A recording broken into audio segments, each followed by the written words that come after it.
Hello everyone, and welcome back to The Old Hunt, where we are still celebrating 10 years of Bloodborne. We are playing through version 1.00 of the Japanese release, and last time we had a momentous event. We finally went into the Grand Cathedral. And from walking from one side to the other, boy, we had a lot going on, right? We uncovered some secrets of the past by going into the skull of someone named Lawrence, and we learned the adage passed down theoretically through the vicars of the Healing Church in the Grand Cathedral, which was Fear the Old Blood. And now we can use that adage, give it to the person who's the password gatekeeper, and gain access finally to the area that will lead us to Byrgenwerth. But before we give out that password, we've got a little bit of processing to do. We've got, there's a lot that's happened, both to us and in terms of the world. We haven't seen it yet because I just went straight from the Grand Cathedral into here. But a lot has changed in the world. A lot has changed in terms of our knowledge, in terms of our ability to follow through on our quest to bring the hunt to its end. So we need to take stock of a few things, regather ourselves, re-equip in certain ways. And we're going to start by checking in on the Insight Bath here, where one very minor change. We now have access to these Bloodstone shards. If we can get up to 14 of them if we want. So that's nice for one insight each. We'll probably be doing that when I'm looking to upgrade weapons. This has nothing to do with Vicar Amelia, but since we defeated Yura, we can now get access to his attire should we wish to spend insight. Note that it's upon killing Yura that we gain access to his attire. It was the same thing with Father Gascoigne. It would have been the same thing with Hedrick if we had killed him and this wasn't 1.00, because if I recall correctly, his attire is glitched in this version of the game. Another good reason to go down this sort of bad path with Eileen. But anyway, it's upon their deaths, these hunters' deaths, that we gain access to their things. That's probably mostly a gameplay convenience, but I do think it's interesting, right? All these different ways that hunters are bolstered by death. Sort of interesting for me to think about, like I've been saying. But anyway, let's pick these things up. And maybe we'll be able to put those on. Let's see. But before we do, we have to do our standard thing where we look over and read through their descriptions. So where is and quite frankly, I've been in this kidnapper set for far too long. The headpiece is separate. All right, well, let's take a look at these main pieces of the attire here. Are these all the same? Okay, these are all going to be identical. And then the hat isn't even stored in the same part of my inventory, so it's clearly going to be different. Anyway, here we have I guess you could call it the Ashen Hunter garb. Or you could call it the Gray Hunter garb, either way. Because again, remember, gray in Japanese is Hai-iro, which is ash-colored. So I think ash makes sense, but let's go through the rest of the description. Okay, hunting attire or hunting garb of Old Hunter Dura. Okay, coated in ash. This has the meaning of a ritual to avoid blood. Interesting. Also, that definitely clarifies that this can't just be the gray hunter set. This is the Ashen Hunter set, right? Because it's literally coated in ash as part of some ritual to, I guess, ward off or avoid blood. Okay, he, presumably Dura, who was known for his involvement with the workshop heretics, the powder kegs, was incredibly kind and also a foolish man. Or was an incredibly kind and also foolish man, if we want to be a little bit closer to the literal way you would render that from the Japanese. And we saw that, right? We saw that in talking to him. Even though he's the one who attacks us with a Gatling gun, you come around, you converse with him a little bit more, you see the way he tries to humanize the beasts and respect them despite their transformed state. He's very kind. And this is where, the attire is directly calling him foolish. So whatever the perspective of the item writers, right? I don't know, because it's never really clear where these descriptions come from in terms of the game. But So it's not easy to say whether this is an objective or a subjective point of view, but this is the point where I think we can come back and sort of revisit for the last time his ideas as to how we should treat beasts, because the game calls him not just deeply kind, but also deeply foolish. And I think it's sort of the game's way of saying, as nice as Jira's philosophy is, as nice as his wanting to treat the beasts as if they are still human as a thought is, it's a foolish thing to do. I think that's what it's saying by implication. And I mean, if it weren't for this line, right? Like, even with this line, I still have a ton of respect for Jira. If it weren't for this line, I think the case for him would be stronger. Because he has this idea where, it seems to me anyway, when he says to you, like, the next time you dream, give some thought to the hunt and its purpose, right? I've talked about how, it's this rare line, it's this way that shows he's connected to the dream, all this other stuff. But when you actually think about what he's encouraging us to do, he's saying, listen, you go back to the dream and you think about what you're meant to accomplish with this night of the hunt. Is it running around and just killing beasts willy-nilly? Not really, right? Gehrman says, yeah, go out, kill a few beasts, that's just what hunters do, but that's not what's going to free us from the dream. That's not the purpose of our hunt. The purpose of our hunt is to kill something very specific. We have a very specific sort of prey that we're hunting. We don't even really know about it yet. Not fully. But once that hunt is complete, then our hunt will be over. And so the idea that you have to go around killing all these beasts just for the fun of it, for the sheer thrill, like, because in the world of Bloodborne, it's not a video game where you're just having fun killing things. It's going around and actually slaughtering things for the thrill in the world of doing so.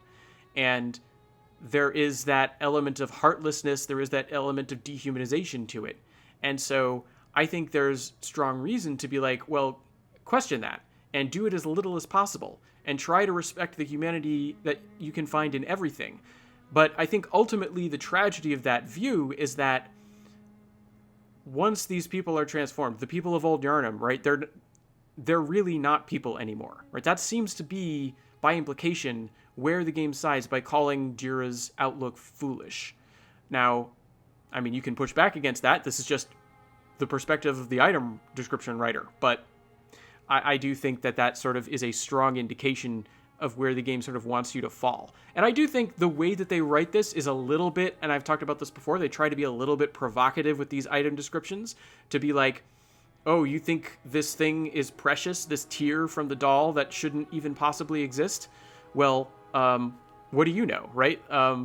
It's foolish of you to think that this is precious, right? There's sort of a very anti-sentimental bent towards the item descriptions in particular. And I think they do that a little bit to sort of create a strong effect in the reader and have you be like, no, I do think there's value in that. Well, how much value is there when you have to deal with the practicalities of the hunt, right?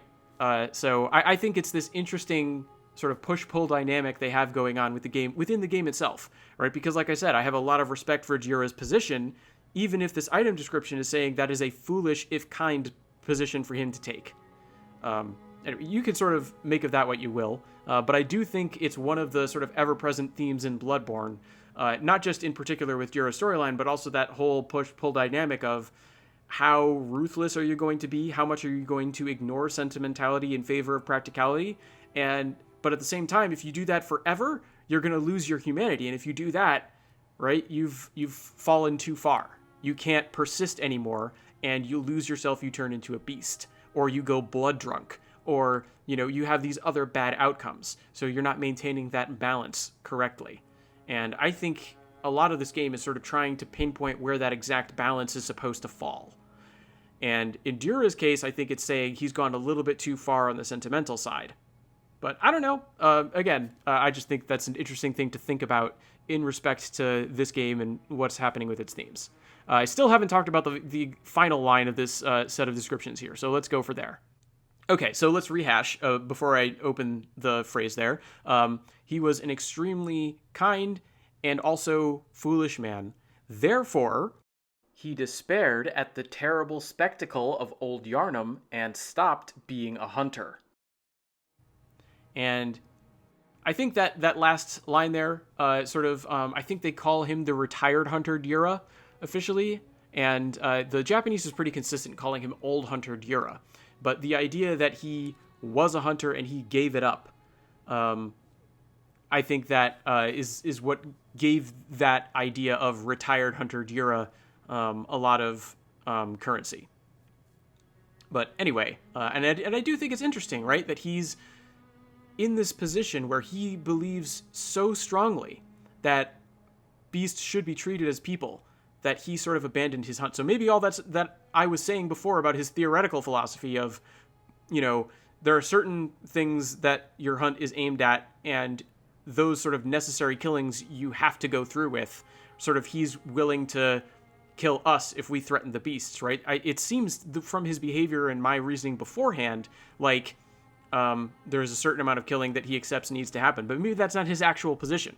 Maybe he just couldn't stomach it and gave up being a hunter because he couldn't stand any sort of killing, even of the beasts that, he would have had to kill if he was to complete his hunt, and he just gave it up. But then if that's true, how does he know about the dream, and why is he no longer bound to it? Because in order to escape the dream, you have to complete a hunt, it seems like. So, I don't know. This is why I don't talk about lore very much. I made that big concerted effort for the last episode, and even there I was, disclaiming the things that I don't really know about. But anyway, I do think it's interesting to think about, even if you don't come to any solid answers. All of these various questions that get wrapped up just in this one item description instead of various storylines in the game. I love it. Anyway, we still have to find his hat. I don't know where it is. Okay, it's way up here. Okay, so this is the hat of the ash wolf. And we're going to circle back to how I was saying ash is sort of synonymous with gray in Japanese, because gray is ash-colored, literally, hairo. So this is the first character means ash or gray, second character means wolf, and then hat, right? So this could be the gray wolf cap, or this could be the ashen wolf's hat, or something to that effect. Okay, now let's actually get into the description. Hunting attire of the old hunter Dura. The tattered or worn wolf hat was known to be particularly symbolic. I don't know what that means, but that's what it says. Maybe it was particularly symbolic of Dura himself. It looks like he's got a little eye patch attached to it too, so maybe that has something to do with it. And then the final whole section there, the whole last set of 3 lines, is all the same as what we've seen before. So let's finally get a change of attire going on here. Oops, not that one, this one. As I said, we've sort of been in that other attire for too long. We've been kidnappers. We're going to take a kinder path. And yeah, it does have the eye patch. Look at that. Neat. We're going to switch over to Jira. We're going to switch teams here a little bit. Okay. So we've taken care of that. We haven't quite taken care of item descriptions yet, though, because, talking about all this stuff and looking to make progress on our hunt, we did gain access to some things, this older thing and this newer thing here. We're going to start with the newer thing because it's a little bit more relevant. We have this gold pendant, which I talked about it before in terms of being passed down, symbolic of the adage, all that stuff. But, that second line, by means of use, it becomes a blood gem, which can fortify weapons. And, I mean, why, right? This is exactly back to that whole thing, right? In the Healing Church, they were passing this down as sort of this memento, in a sentimental sense of, remember the words of the adage, you're symbolically inheriting, the will of what came before, and, you've become the new vicar, presumably, because we don't, it does say this is passed down among the vicars, right? So this is like, you become the vicar, you receive this thing from the past, you're taking up the mantle, right? All this symbolism, that's how they used it, but actually it does have a practical use. So, if we smash it, because what else would you do with a pendant in Bloodborne?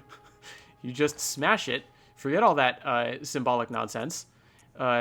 We come over here, and we see that we have now a gold blood gem.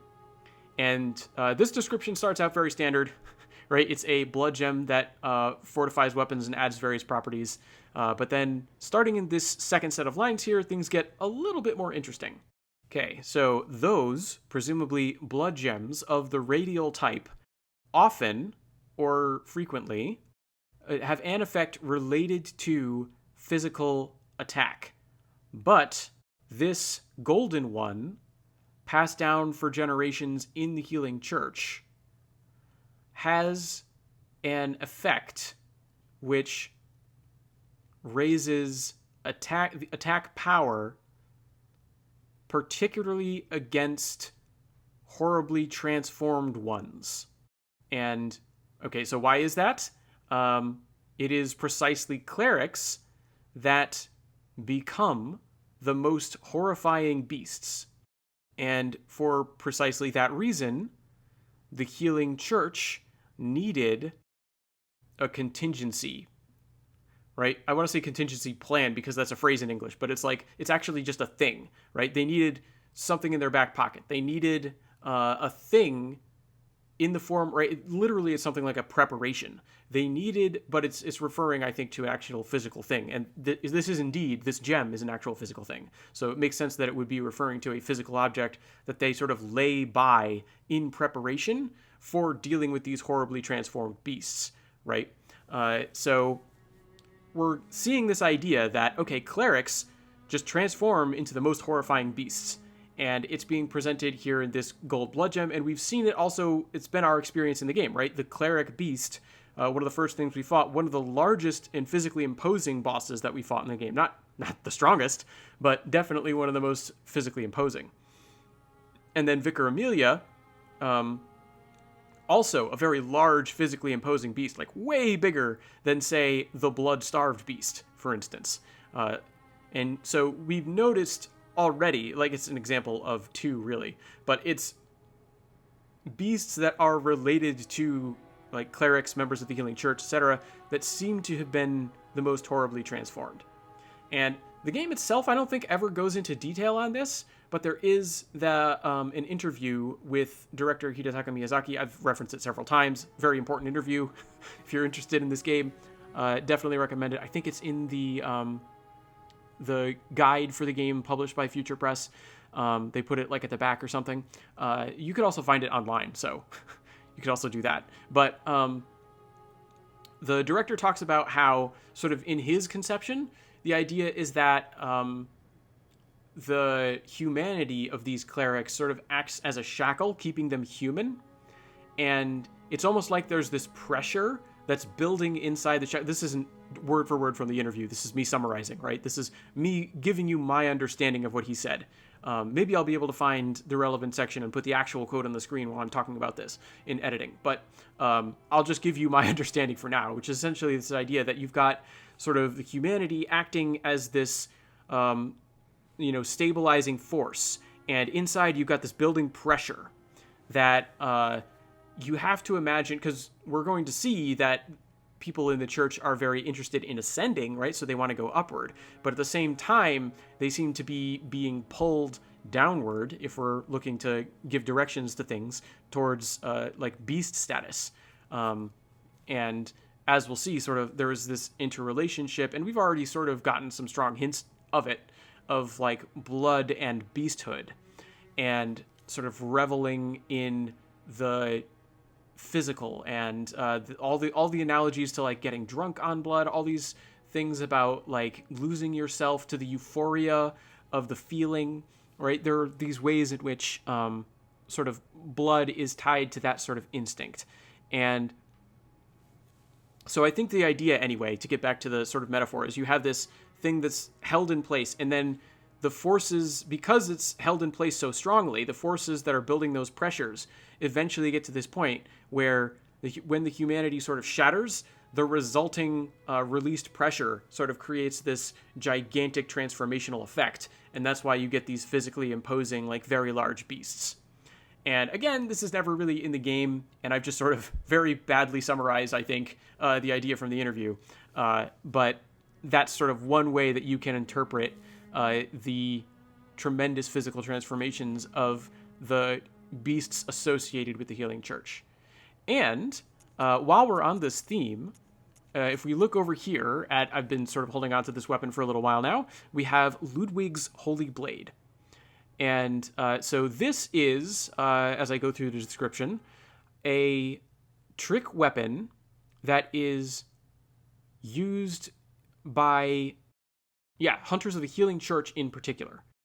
Okay, it's known for having been used by Ludwig, the first hunter of the church, and the silver sword combines with the heavy sheath by means of a device and becomes a big sword.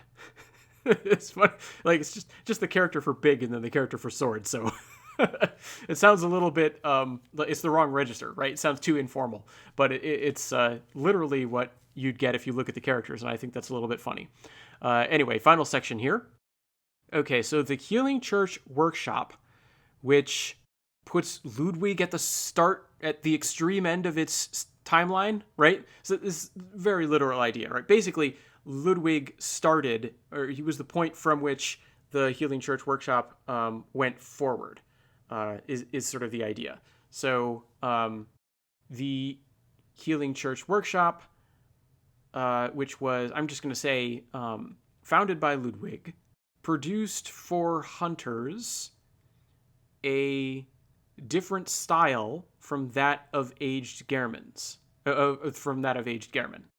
in order to hunt more horrifying beasts or strange wonders. So you have this idea that the hunt is changing as the targets of the hunt change. And we've already seen one of the reasons why the targets of the hunt would change, right? Is because now we have clerics transforming, and when clerics transform, they transform into more terrifying beasts, right? Osoroshi Kemono we're seeing here on Ludwig's Holy Blade, and if we go back to the gold blood gem, we have, where is it? Osoroshi Kemono, exactly the same phrase on this thing here. So the idea seems to be that Ludwig was dealing with more cleric-type beasts, and in order to deal with them, he developed his own style, which he used to found the Healing Church Workshop. And so one of the targets that he was going after in his hunts were clerics, and this was his way of dealing with it, developing a new style and using these different sorts of weapons. And strange wonders? What are these strange wonders? Well, we're going to see a little bit more as we continue to make progress in the game, but the Healing Church is definitely in a position where they're starting to make contact with strange wonders.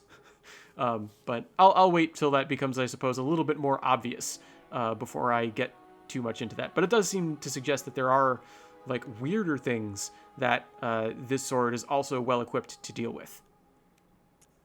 Okay, and having talked about that, for our new clothes and all that, I think that might be the next weapon that we prepare in terms of fortification. I want to try and show off a lot of different weapons in this playthrough. I think Ludwig's Holy Blade will be a good one to show off. It's sort of got a somewhat bland reputation because a lot of other people have used it a lot. I haven't used it very much, so unfortunately for all of you, I might end up using this one for a while. I don't know. We'll figure it out. But let's see. I want to try and get it up as high as I can here. How many? I'm 2 bloodstone shards short. So actually, I'm going to say no.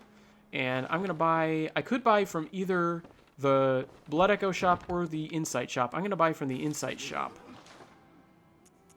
Pick up 2 of these. Okay. And now I should be able to go straight to the point where I can use bloodstone shards. +3. Okay, now I have 17 of these. So I should be able to get this up to +6 as well, which I think I want to do because I'm going to be switching to it for this next area. So we're going to want all of its weapon slots available. And now we need to mess around with our blood gems. So first of all, we don't need these things in the Kirkhammer anymore. Also, I realize I'm doing this sort of in a less than ideal order, but we don't need the Kirkhammer here anymore. I'm going to switch to the Holy Blade. Might as well get it out here. Ooh, look at that. Very intricate sort of scroll work I don't know if that's what you call it. I don't really know these visual words. Interesting details on that giant scabbard there. But let's go ahead and now fortify our weapons. And this is sort of our beast killer weapon. And at the moment, we've only got the fire gem working on it. So I think it makes sense to put in the gold blood gem, because even though normally, like the description was saying, normally you'd expect the radial to only boost physical, and sort of like this radial set of effects, we can boost physical, but we're not using physical damage with this weapon, so what's the point? This thing down here, if you look down at the bottom, the little beast icon, it goes from 100 to 112. So it doesn't matter what sort of damage we're dealing. It's adding 12.6% extra damage to beasts, sort of no matter what. So we've got this weapon basically custom made to kill beasts anyway, right? So we're definitely going to put this on here. So we get our serrated bonus, we get our fire to target their weaker defense, and we get a 12.6% bonus on top because we've got our gold blood gem going on. Yeah, this thing is going to tear through beasts. This second slot, I don't think we can really use for anything right now, because we could put this droplet gem into the weapon. However, it boosts our physical attacks. I mean, it would still have the effect of increasing our regain, but only by 1.8%. I don't think it's worth it. So forget that.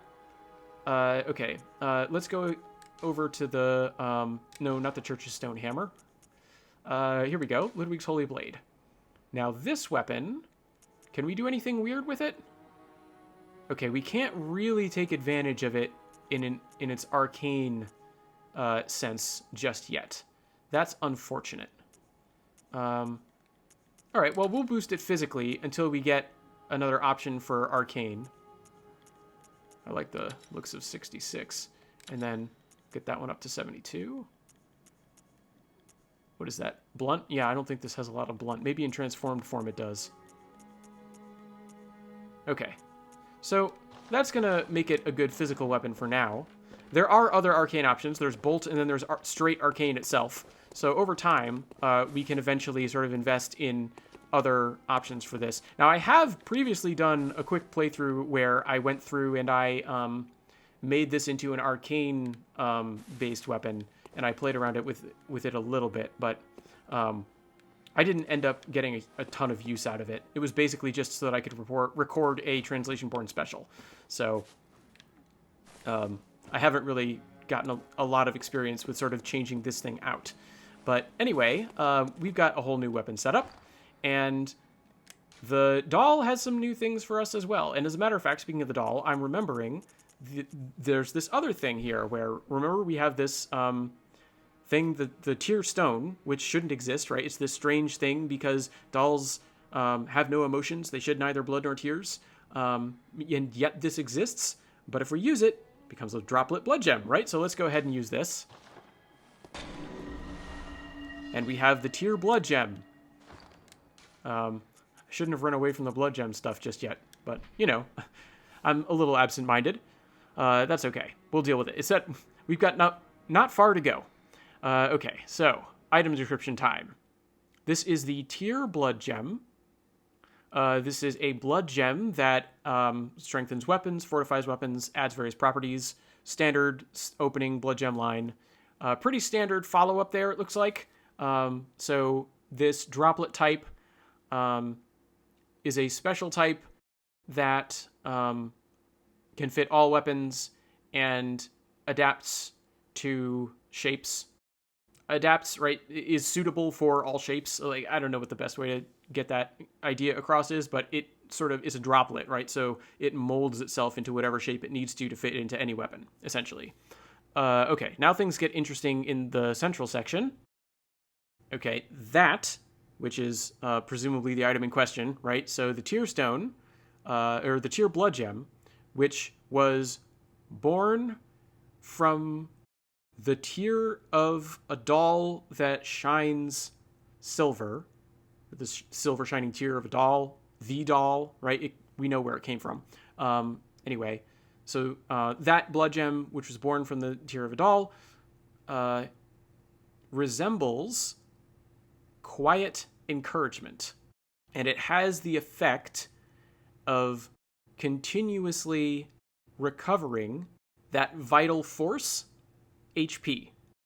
So Ikiru Chikara, I think I've come across this phrase like once before, maybe, and it always is a little bit puzzling to me, right? Ikiru means live, Chikara means like power, and so it's sort of, I want to say like the will to live, but I don't think that's actually like literal to the Japanese. I think it makes some thematic sense, but I don't think it's literal, right? So literally, it's just it strengthens your like vital force, your power of life, right?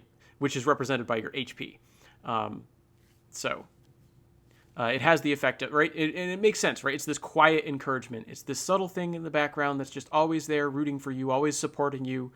A presence much like the doll herself. Oh, and of course, if I get down to this final line here, right? So perhaps that was what the creator of the doll wished for, but never dwelt within, right? And dwell within, right? I think it's like sort of like harbored is a good way to think of it. That was never harbored inside the doll, right? By implication. I think that's a pretty safe interpretation to make. So the doll creator, the doll maker, created the doll, and we've seen the obsession, right? The intense attention to detail and care and all of the sort of affection that was lavished upon the doll. And here we have this description just saying maybe that person just wanted continual encouragement. They wanted just a quiet, supportive presence to be in the doll. That's what they were looking for when they were doing their obsessive work. And this description is telling us that was never there. It never happened. It never was dwelt in the doll. But maybe, right, now that we have this sort of nightmare version of the doll, nightmare, she's in the Hunter's Dream, but like I said, the Hunter's Dream is sort of a nightmare realm, right? Now that we're outside the confines of any sort of physical reality, whatever you think of the rest of Bloodborne's world, we're outside of the regular confines of that, and now maybe we can have a consciousness that's in the doll that could provide what the doll maker in the real world presumably wanted. It doesn't say whether the doll maker wanted that in the real world or in the dream, right? It doesn't say at all. So it's sort of up to your interpretation. Anyway, interesting as that is, we're not quite done with sort of what's going on with the doll, so let's talk to her and see, well, first of all, we need to level up, and then see what she has to say. Welcome. What is it? Very well, let me... Okay, I want straight HP at this point, because I'm done with Arcane for a little while. 25 is a nice place to sort of stop and take a little bit of a break. And now, we speak with her and get something a little bit more interesting. Hunters have told me about the church, about the gods and their love. But do the gods love their creations? I am a doll created by you humans. Would you ever think to love me? Of course. I do love you. Isn't that how you've made me? I love that dialogue. Farewell, may... This is one of my sort of favorite dialogues in Bloodborne. Because I don't know about you, but it sort of, to me, it feels like it's hitting me in the face, where you go through this point, and I was asking in a previous episode of The Old Hunt, I was saying, boy, don't you feel like the doll is her own person at this point? And she's always so supportive, right? Just like the blood gem that we got from her tear, that the person who made the doll, presumably in the real world, wanted to get from the doll and couldn't get. Well, she's just said, yeah, I give you constant adoration. But why is that? Because that's how you've made me. Isn't that what all creators want from their creations? If that's the case, is it real? Is it genuine? Does she have any genuine affection for us? Or is even this support an illusion?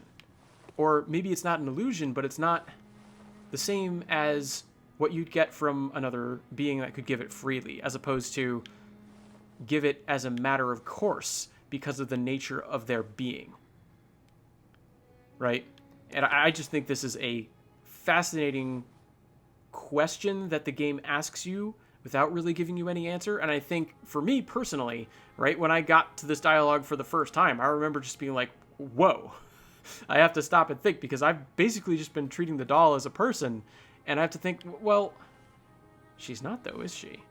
And what does that mean? And I think it's fascinating. I can't really elaborate on it super well. I do think there have been some very interesting videos exploring the relationship to like Bloodborne and femininity, and as you would expect, a lot of them feature the doll, because I think it's pretty plain to see the doll sort of embodies one sort of idea of the feminine that we can find not just in Bloodborne, but in the real world, right? And I think this actually, this relationship gets even more interesting once you have some information from the DLC.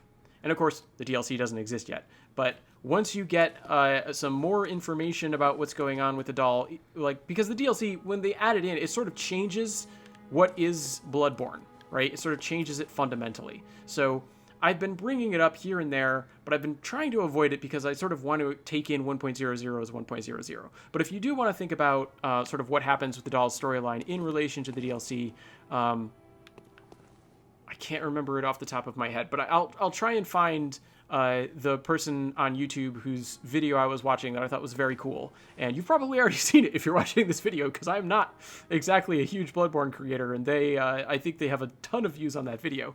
But I'll find it and I'll link it anyway in case it happens to be new to you, and you know, maybe YouTube just hasn't pushed it to you, and for some reason you're here following me, because you know that's always possible.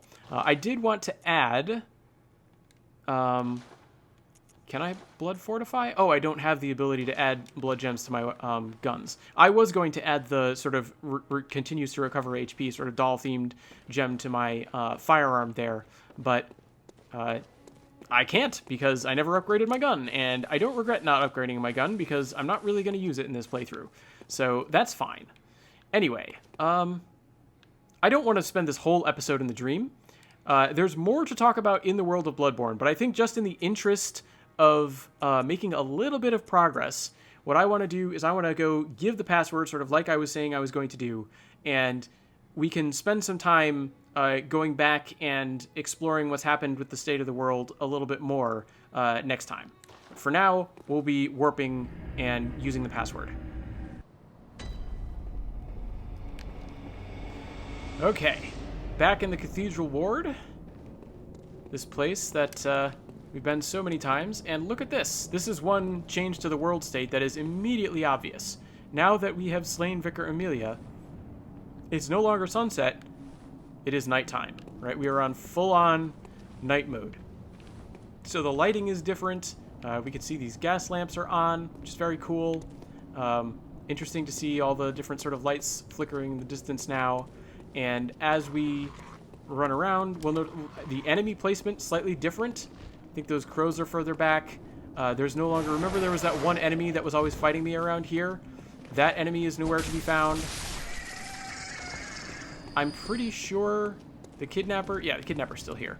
But that one other enemy is now gone, right? This person's still here, but I'm just going to run past them like always, right? So there's some subtle differences, and we're seeing, once again, I've talked about this before, but I still think it's cool, so I'll say it again. The world of Bloodborne transforms as you play it, and I think that's super interesting, right? Each one of these areas is just a little bit different. And you can tell this is 1.00 because of how everything just sort of loaded in like that. The giants were sleeping, right? That one was just sort of resting there because it's nighttime. And, you know, it gets tired. Sort of funny. Also, notably, Alfred's here now. He used to be by Old Yharnam, but now he's over here. Look at that. Isn't that fascinating? But we're not concerned with Alfred right now. We've gotten enough help from him telling us to go to the Grand Cathedral for various reasons, and now we know the password. The password. Fear the old blood.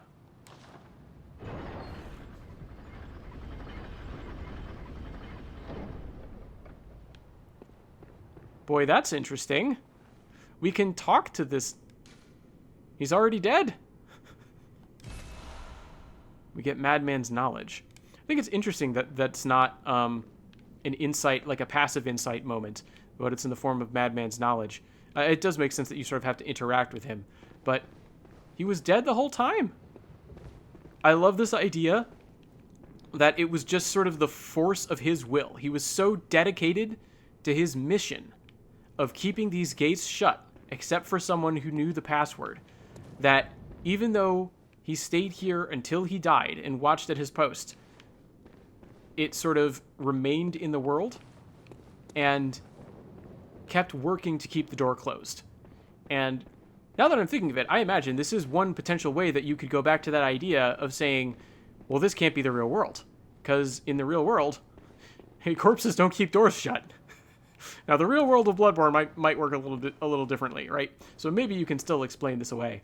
But I don't think there is a great, like, physical explanation for this. I think this is to do with sort of Bloodborne's themes of obsession beyond death, right? And the just supernatural will to keep this door closed. But now we've got the password, we've opened the door, we've opened the way forward, and now we can head down, we can finally step outside of the cathedral ward where we've been for so long and enter the Forbidden Woods. There it is. The Forbidden Region of Woods, I guess, if you want to be somewhat literal, but come on, Forbidden Woods. It's just what it is.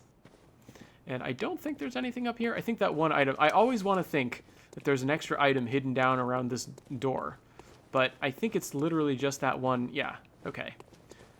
Yeah, I would have looked cooler if I never even came back to check it, but I don't know. You never know. Never know where there might be items around, however many times you've played the game. Anyway. There's just a short sort of section before we're going to get to this area's main lantern. So I'm going to go ahead and deal with it. Interesting. I've never really come out on this little outcropping before, but you can sort of see down, there's like this, like, I don't know, gorge, and it runs out to this windmill. These two windmills, actually. I was talking before, you can sort of see them from up above when you're still in Yharnam, and you look out and you see these two windmills in the distance. Well, now we're seeing two more windmills positioned by this gorge, which I don't want to fall down into. And, okay, yep, there's an item hidden up here. Ooh, starting to get these twin bloodstone shards. Starting to get to the point where they really want you to have your weapon at that next level. Oops. All right, well, now I'm covered in oil. So I really don't want that, fire from that torch to hit me. I don't care about getting hit with more oil very much.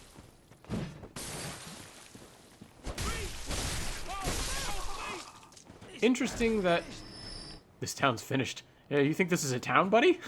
Interesting that we've got these enemies out here, despite this being the Forbidden Woods, right? I think it's just supposed to indicate that, you know, people are living their lives out here, and they too are transforming. And, you know, just the exigencies of making a video game. I imagine, I've said this before, they sort of only had so many enemies, and so this is just what they went with. Oh, I should heal, 'cause this guy hurts. Oh, man.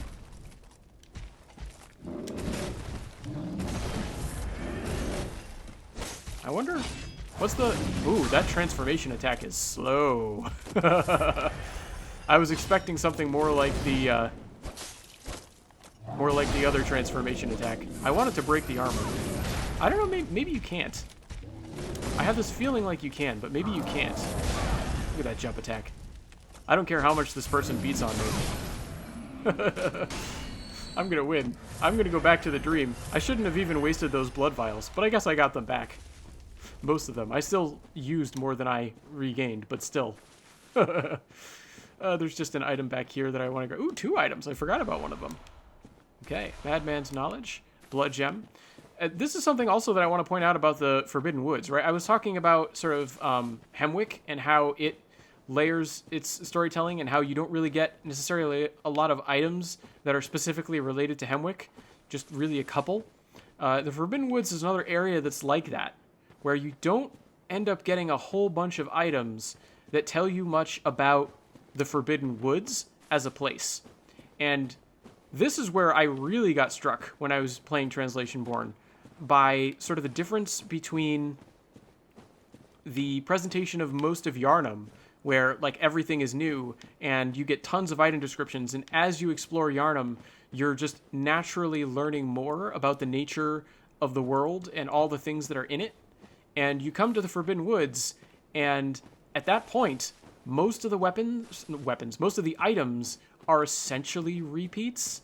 And so even though you're progressing like physically in the world, the only way that your understanding of the game's lore is progressing is in terms of like the environment. Maybe there's a little bit more to it than that. Maybe I'll try and pay a little bit of extra attention to the sorts of things that you can experience out in the Forbidden Woods. But it sort of really struck me. I've always felt like the Forbidden Woods for me personally are a little bit of a low point in the game, and that's just the way it strikes me, right? There are people, one of my friends who played this game like really couldn't stand the city sections, got to the Forbidden Woods and was like, this is where I fell in love with Bloodborne.